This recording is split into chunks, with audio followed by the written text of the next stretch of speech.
Have you ever wondered, what's more exhausting, loving someone deeply or being the one who's loved? At first, the answer seems obvious. People often say that loving someone is harder because love that isn't returned or love that constantly demands effort can feel like carrying the weight of another heart on your own shoulders. But if you look a little closer, you'll realize that both sides, the one who loves and the one who's loved, carry their own kind of quiet exhaustion. When you love someone, your brain becomes a battlefield between logic and longing. Biologically, love triggers dopamine and oxytocin, the same chemicals that light up when you taste something sweet or win a reward. That's why it feels so good, but also why it hurts so much when you can't have it. Your body literally craves the presence of that person like an addiction. You stay up late, replaying every message, every look, trying to decode meaning that probably wasn't there. You worry if you're doing enough, saying enough, being enough. Loving someone, especially when it's uncertain, makes you vulnerable. It opens your chest without any promise of being held. But what about the other side, being the one who's loved? It sounds easier, doesn't it? You're the one being admired, wanted, chosen.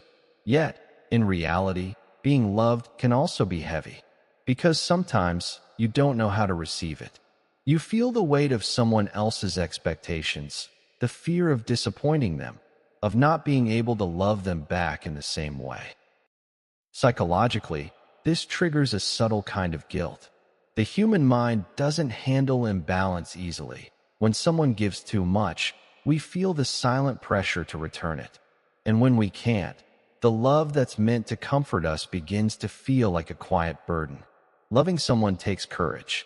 It asks you to give without a guarantee. But being loved, that takes honesty. Because you have to face questions like, do I really want this? Or can I live up to what they see in me? And both require emotional energy, one to chase, the other to stay. In relationships, this balance is always shifting. Sometimes you're the one who loves more. Sometimes you're the one being loved more. When you love someone, you spend your energy reaching outward, trying to connect. When you're loved, you spend your energy looking inward, trying to understand why you deserve it. One burns through passion, the other drains through reflection. And maybe that's why love, in any direction, can feel tiring, because it demands movement, either toward or away from the heart of another person. From a psychological view, both roles touch the same human core, the need for connection and acceptance. The person who loves is searching for belonging. The person who's loved is searching for safety.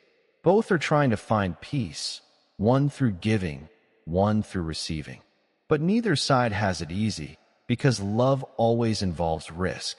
If you love, you risk rejection. If you're loved, you risk guilt or confusion. Either way, your heart has to stretch beyond comfort. In real life, you'll notice this too. The one who loves stays up thinking, will they love me back? The one who's loved lies awake thinking, what if I hurt them?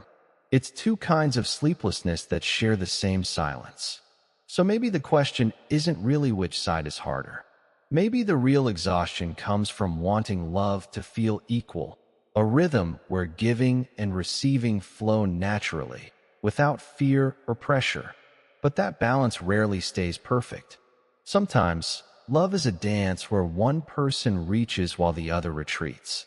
Sometimes, it's one heart that burns while the other learns how to stay warm. Still, neither side is wrong. To love is to show the world your tenderness. To be loved is to allow someone to see your humanity. And both are acts of bravery, one of offering, one of accepting. So maybe it's not about who suffers more, but who dares more. Because love, in any form, always takes courage. Whether it's the courage to say, I care about you, or the courage to say, I can't give you what you need. Each is a form of truth, and both deserve respect. And you, when you think about love, do you feel more tired being the one who gives it or the one who receives it? Tell me in the comments. Maybe your story will remind someone out there that whichever side they're on, feeling deeply is never a weakness.